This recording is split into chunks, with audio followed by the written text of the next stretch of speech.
नमस्कार दोस्तों, next IAS YouTube channel पर एक बार फिर से आप सभी का स्वागत है। मेरा नाम है सपना कुशवाहा और आज का जो हमारा डिस्कशन का टॉपिक है वो बेहद इंपॉर्टेंट है। क्यों? क्योंकि आप सभी को पता है कि यूपीएससी एग्जाम में कुछ ही दिन रह गए हैं और अब वक्त है कि आप कुछ नया ना पढ़े बल्कि जो आपने बीते 1-1.5 साल में पढ़ा है उसको रिवाइज करते रहे।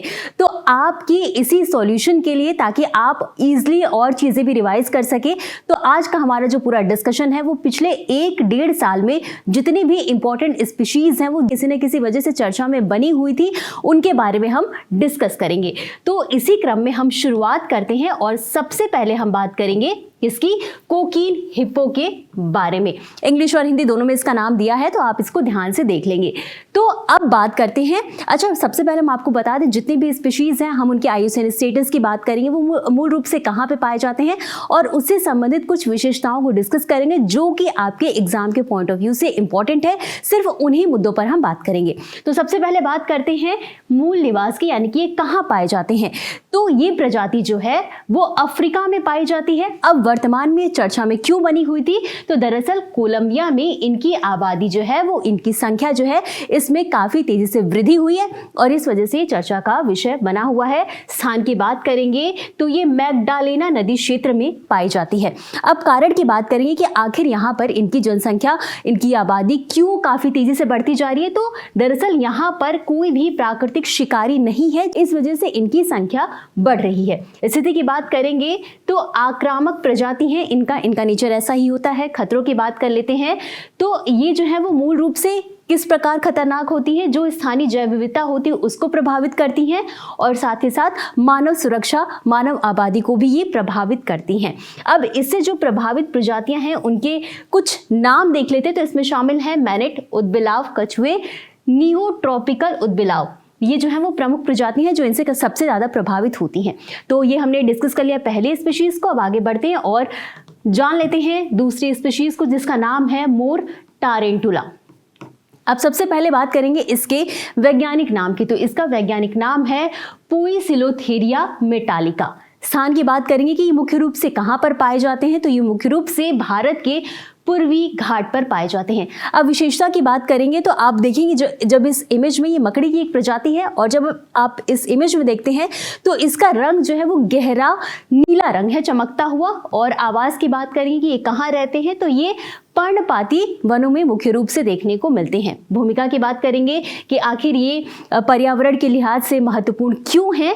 तो कीट नियंत्रण में ये काफ़ी सहायक होते हैं, यानी कि ये जो कीट होते हैं उनका शिकार करते हैं, जिसकी वजह से जो क्षेत्र होता है वहाँ पर कीटों का नियंत्रण देखने को मिलता है। आयुसीएन स्थिति की बात कर लेंगे, स्टेटस की बात कर लेंगे तो ये गंभीर रूप से संकटग्रस्त यानी कि क्रिटिकली इंडेंजर्ड श्रेणी में इन्हें रखा गया है। और खतरे की बात करेंगे कि आखिर इनकी आबादी में गिरावट क्यों देखने को मिल रही है। तो दरअसल ये जहां रहते हैं, जिस स्थान पर रहते हैं, उसके विनाश के कारण इनकी संख्या में कमी देखने को मिल रही है। अब अगली स्पीशीज की बात कर लेते हैं। नाम क्या है? काकापो। और सबसे पहले हम बात करेंगे इसके मूल निवास की। तो ये कहाँ पाया जाता है? ये मुख्य रूप से न्यूजीलैंड में पाया जाता है। विशेषताओं की बात कर लेते हैं तो देखिए, आप ये जो है इमेज आप देख सकते हैं, ये एक प्रकार का तोता है और ये इसलिए भी काफ़ी विशेष है क्योंकि ये उड़ने में असमर्थ होता है, यानी कि ये ऐसा तोता है जो उड़ नहीं सकता है और इसका वजन सबसे ज़्यादा होता है, लगभग 4 किलोग्राम के आसपास इसका वजन होता है। स्वभाव की बात करेंगे, ये निशाचर होते हैं यानी कि रात में जगते हैं। उपनाम की बात कर लीजिए कि इन्हें अन्य नाम से भी जाना जाता है, इन्हें मॉस चिकन के नाम से जाना जाता है। क्यों? जैसे कि हमने आपको बताया कि इनका वजन जो है वो लगभग 4 किलोग्राम के आसपास होता है और यही वजह है कि इसे मॉस चिकन के नाम से भी जाना जाता है। भोजन की बात कर लेते हैं तो इनका मुख्य भोजन फल, बीज, पत्तियां और छाल होते हैं। संरक्षण महत्व की बात कर लेते हैं तो ये अत्यंत दुर्लभ प्रजाति, यानी कि ये प्रजाति जो है वो बहुत कम देखने को मिलती है।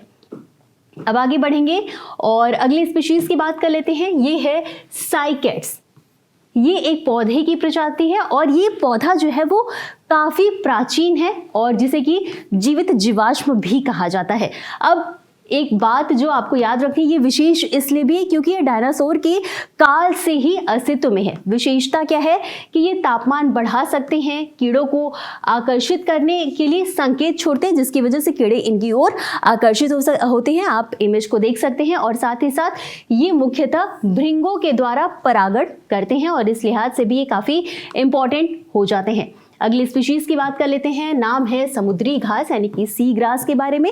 तो ये समुद्री फूल वाले पौधे होते हैं। आप देख सकते हैं ये समुद्री घास की इमेज लगी हुई है। स्थान की बात कर लेंगे तो ये उथले समुद्री क्षेत्र में अक्सर देखने को मिलते हैं। उष्णकटिबंधीय क्षेत्रों से लेकर के आर्कटिक क्षेत्र तक इनका विस्तार देखने को मिलता है। महत्व की बात कर लेते हैं तो ये काफी महत्वपूर्ण होते हैं। क्यों? क्योंकि ये जो समुद्री जीव हैं उनको आवास प्रदान करते हैं। साथ ही साथ जो जल होता है उसमें जो भी प्रदूषण होता है उसको हटाने का काम करते हैं और जल को शुद्ध करने का भी काम करते हैं। और एक सबसे इंपॉर्टेंट बात, ये कार्बन का संग्रह भी करते हैं। और इसी के साथ तटीय सुरक्षा यानी कि बाढ़ और तूफान से भी ये मदद करते हैं, यानी कि बाढ़ और तूफान को भी आने से रोकते हैं। अच्छा, एक इंपॉर्टेंट बात आपको याद रखनी है कि विश्व समुद्री घास दिवस जो है वो 1 मार्च को मनाया जाता है। अब आप हमें बताइएगा कि पहली बार किस वर्ष इसे मनाया गया था।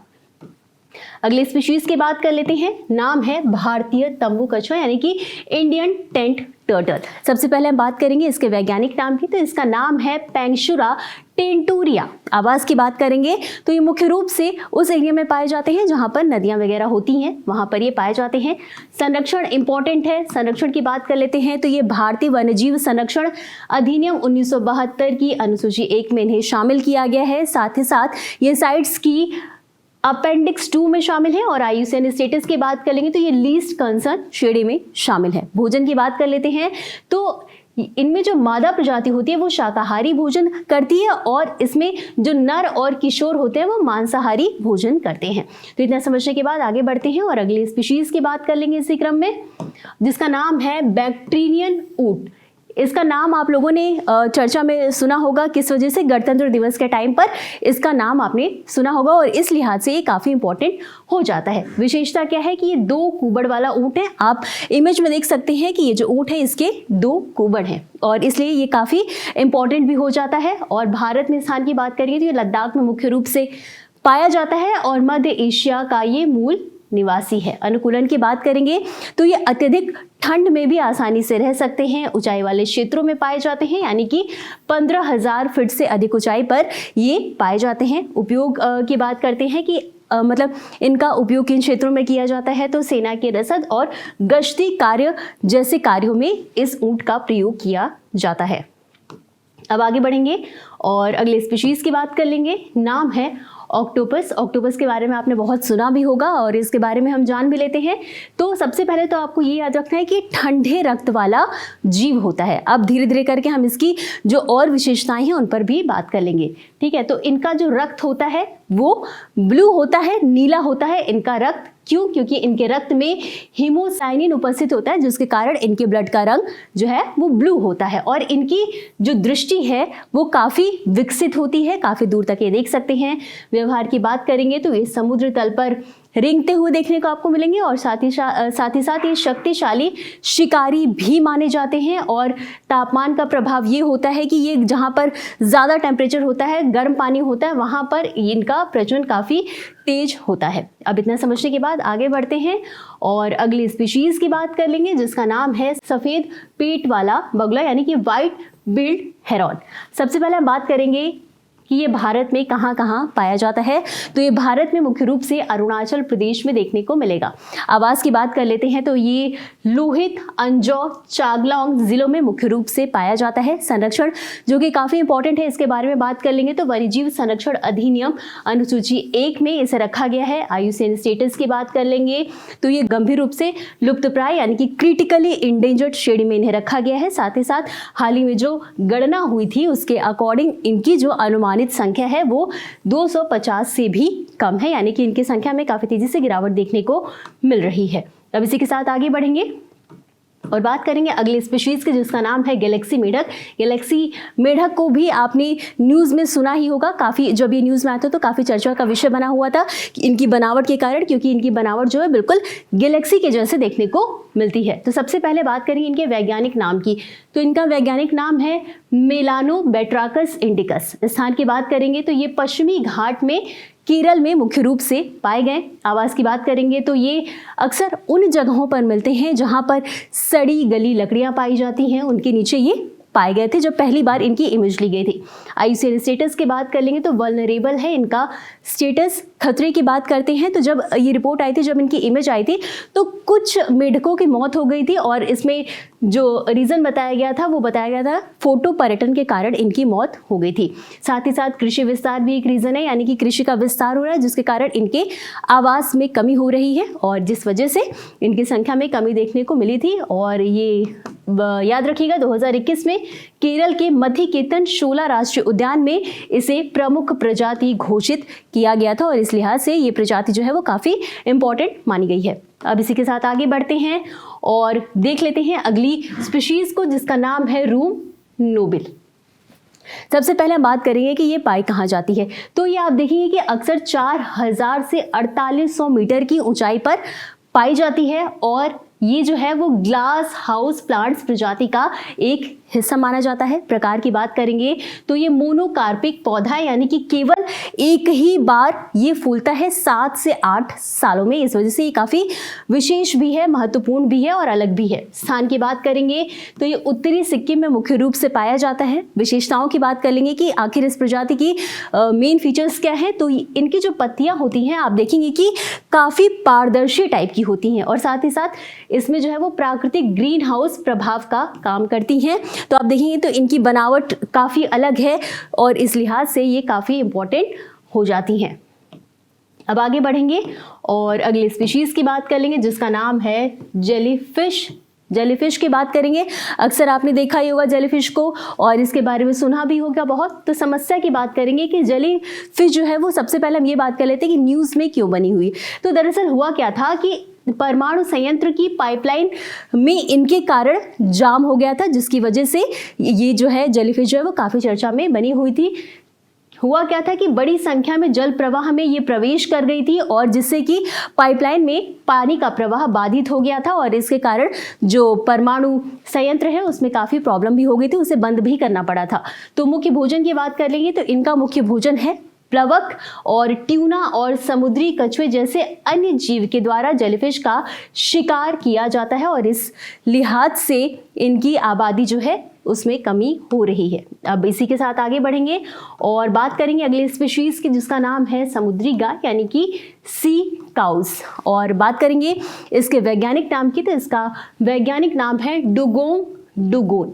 आपने अक्सर सुना होगा कि डुगोंग के बारे में। और उपनाम की बात कर लेते हैं तो इसे सी काउ भी कहा जाता है, यानी कि समुद्री गाय भी कहा जाता है, जैसे कि हमने आपको ऊपर बताया है। अब भारत में बात करेंगे कि भारत में किन किन स्थानों पर ये पाई जाती हैं, तो ये कच्छ की खाड़ी, मन्नार की खाड़ी और अंडमान निकोबार क्षेत्र में ये मुख्य रूप से देखने को मिलती हैं।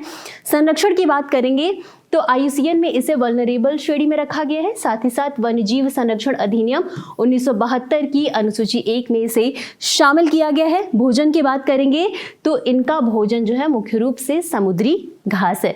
तो आप याद रखिएगा इसका जो आईयूसीएन स्टेटस वगैरह है, जो साइंटिफिक नेम है, सभी प्रजातियों का आपको याद होना चाहिए। अब इसी क्रम में आगे बढ़ते हुए बात करेंगे घड़ियाल और मगरमच्छ की। सबसे पहले संरक्षण स्थिति की बात कर लेते हैं। तो ये जो दोनों प्रजातियां हैं इनकी संरक्षण स्थिति वन्यजीव संरक्षण अधिनियम 1972 की अनुसूची 1 में इसे शामिल किया गया है। आप देखिए यहाँ पर आपका क्रोकोडाइल है और यहाँ पर एलिगेटर है, तो इनमें आपको डिफरेंस साफ पता चल रहा होगा। अब प्रमुख स्थान की बात करेंगे तो राष्ट्रीय चंबल अभ्यारण्य में घड़ियाल सबसे ज़्यादा देखने को मिलते हैं और भीतर कनिका में खारे पानी का मगरमच्छ देखने को मिलता है। महत्व की बात करेंगे तो ये नदी पारिस्थितिकी संतुलन बनाए रखने में काफ़ी महत्वपूर्ण होते हैं। और घड़ियाल और मगरमच्छ में हमने आपको बताया कि यहाँ पर आप डिफरेंस देख सकते हैं। तो ये अपनी लंबी थुथुन के लिए जाने जाते हैं, एलिगेटर और क्रोकोडाइल जो है वो अपनी छोटी थुथुन के लिए जाने जाते हैं और यही डिफरेंस होता है जिनके कारण ये आसानी से पहचाने जाते हैं।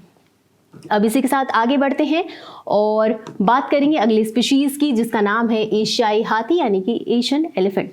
वैज्ञानिक नाम की बात करेंगे तो इसका वैज्ञानिक नाम क्या है? Elephas maximus. IUCN स्टेटस, जो कि आपको पता होना चाहिए, एग्जाम में डायरेक्टली पूछ लिया जाता है। तो IUCN स्टेटस की बात करेंगे तो इंडेंजर्ड IUCN स्टेटस है। अब 1986 से IUCN रेड लिस्ट में इसे शामिल किया गया था।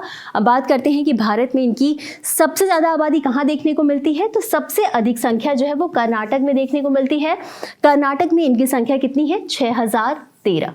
असम की बात करेंगे तो असम में इनकी जो संख्या है वो 4159 है। तमिलनाडु में 3136 है। केरल में 2785 है। उत्तराखंड में 1792 है और ओडिशा में 912 है। तो इस लिहाज से आप देखेंगे कि कर्नाटक में इनकी सबसे ज़्यादा संख्या देखने को मिली थी। प्रोजेक्ट एलिफेंट की बात करेंगे तो इसकी शुरुआत हुई थी 1992 में। आप बताइएगा कि प्रोजेक्ट टाइगर की शुरुआत कब हुई थी। तो इतना समझने के बाद अब हम आगे बढ़ेंगे और अगली स्पीशीज जो है वो, इसका नाम है घोस्ट फ्लावर, जिसे कि भूतिया फूल भी कहा जाता है। ये इसका नाम काफ़ी विचित्र भी है। और अब इसके वैज्ञानिक नाम की बात कर लेते हैं तो इसका वैज्ञानिक नाम है मोनोट्रोपा यूनिफ्लोरा। हालांकि इसे कुछ और अन्य नामों से भी जाना जाता है। वो कौन कौन से नाम है एक बार उनको भी देख लेते हैं। तो इसे घोस्ट प्लांट के नाम से भी जाना जाता है, इंडियन पाइप प्लांट के नाम से जाना जाता है, कॉप्स प्लांट या आइस प्लांट के नाम से भी जाना जाता है। विशेषता की बात कर लेते हैं कि आखिर ये इतने विशेष क्यों हैं। तो इसमें जो है वो क्लोरोफिल नहीं होता है, जिसके कारण ये प्रकाश संश्लेषण की प्रक्रिया नहीं कर सकते हैं और ये पोषण जो है वो कवकों से प्राप्त करते हैं। आवास की बात करेंगे तो ये अक्सर उन जगहों पर पाए जाते हैं जहां पर छायादार जंगल हो। परागणकर्ता की बात करेंगे तो भौरों से ये परागण करते हैं। अब आगे बढ़ते हैं और अगली स्पीशीज की बात कर लेते हैं, जिसका नाम है ग्रेट इंडियन बस्टर्ड। ठीक है, तो IUCN स्टेटस की हम बात करेंगे। सबसे पहले तो IUCN स्टेटस क्या है इसका? Critically endangered. याद रखिएगा, आपको IUCN स्टेटस याद ही होना चाहिए। और आवास की बात कर लेते हैं अब हम। तो ये जो प्रजाति है ये घास के मैदान में पाई जाती है। प्रमुख राज्य की बात करेंगे तो ये मुख्य रूप से राजस्थान में पाई जाती है। हालांकि राजस्थान में जो हाल ही में गणना हुई है उसके अकॉर्डिंग वर्तमान में जो इनकी संख्या है वो 150 से भी कम है। खतरे की बात कर लेते हैं कि इनकी आबादी में गिरावट आने की मुख्य वजह क्या है। तो सबसे पहला है कि बिजली लाइनें, यानी कि ये उड़ते समय बिजली लाइनों से टकरा जाते हैं, जिनकी वजह से इनकी मौत हो जाती है। और जाहिर सी बात है, जो ये ऊंचे पेड़ पर बैठते हैं तो कई बार क्या होता है, डेवलपमेंट के लिए पेड़ों की कटाई होती है, तो जिसके कारण ऊंचे जो पेड़ होते हैं वो इनके आवास स्थल होते हैं और उनमें भी गिरावट आ रही है, कमी आ रही है, क्योंकि उनकी कटाई हो रही है। तो जाहिर सी बात है इनके निवास स्थान में भी कमी आ रही है। और अब आगे बढ़ेंगे और अब बात कर लेते हैं मोरेल मशरूम की।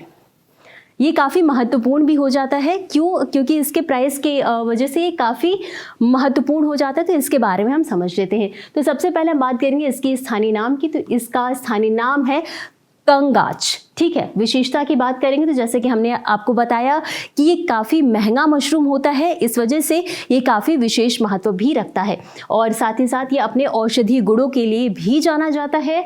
अब स्थान की बात कर लेंगे तो ये मुख्य रूप से कहाँ पाए जाते हैं, तो हिमालय वन क्षेत्र में पाए जाते हैं।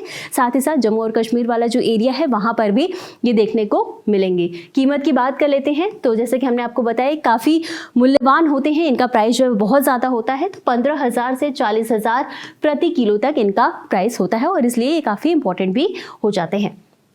तो अब आगे बढ़ेंगे और अगली स्पीशीज की बात करेंगे जिसका नाम है गंगा डॉल्फिन।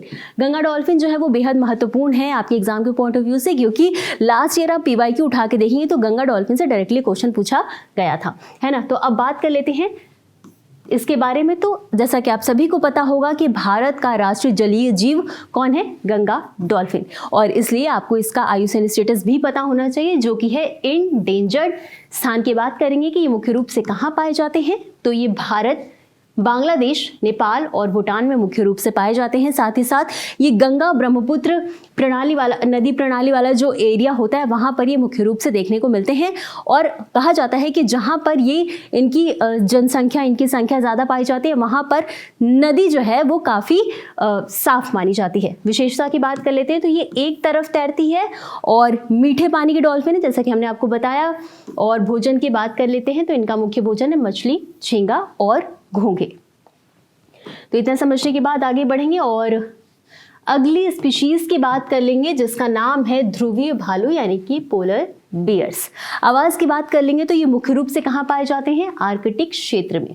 विशेषता की बात कर लेते हैं तो इनकी जो त्वचा होती है वो काली होती है। इन पर जब सूर्य की रोशनी पड़ती है तो ये चमकते हैं। साथ ही साथ इनके पारदर्शी बाल होते हैं। अनुकूलन की बात करते हैं तो इनकी जो शरीर की बनावट होती है उस पर काफ़ी मोटी वसा की परत होती है, जिसके कारण ये ठंड में भी आसानी से रह सकते हैं और ये तैराक काफ़ी अच्छे माने जाते हैं। भोजन की बात करेंगे तो इनका भोजन क्या है? सील। अब जो सबसे इंपॉर्टेंट बात आयुसीएन लिस्ट की बात कर लेंगे तो आयुसीएन स्टेटस इसका क्या है? वल्नरेबल, और ये आपको याद होना चाहिए। और उम्मीद करते हैं कि आपको ये एपिसोड अच्छा लगा होगा और सारी चीज़ें इजीली समझ में आ गई होंगी। और जाहिर सी बात है, एक जगह आपको जब सारी चीज़ें मिल जाती हैं तो रिवाइज करने में भी काफ़ी आसानी होती है। अब इससे संबंधित एक प्रैक्टिस क्वेश्चन भी देख लेते हैं। तो प्रश्न क्या है? समुद्री गाय किस जीव को कहा जाता है? आपके पास 4 ऑप्शन हैं। ए मैनिटी, बी डुगोंग, सी सील या डी वालरस। और इस प्रश्न का उत्तर आपको हमेशा की तरह कमेंट बॉक्स में देना है। तो आज के लिए बस इतना ही। मिलते हैं अगले एपिसोड में इसी तरह कुछ अहम और ज़रूरी खबरों के साथ ही साथ प्रीलिम्स के कुछ स्पेशल एपिसोड भी लाने की हम कोशिश करेंगे। तो मिलते हैं अगले एपिसोड में। धन्यवाद।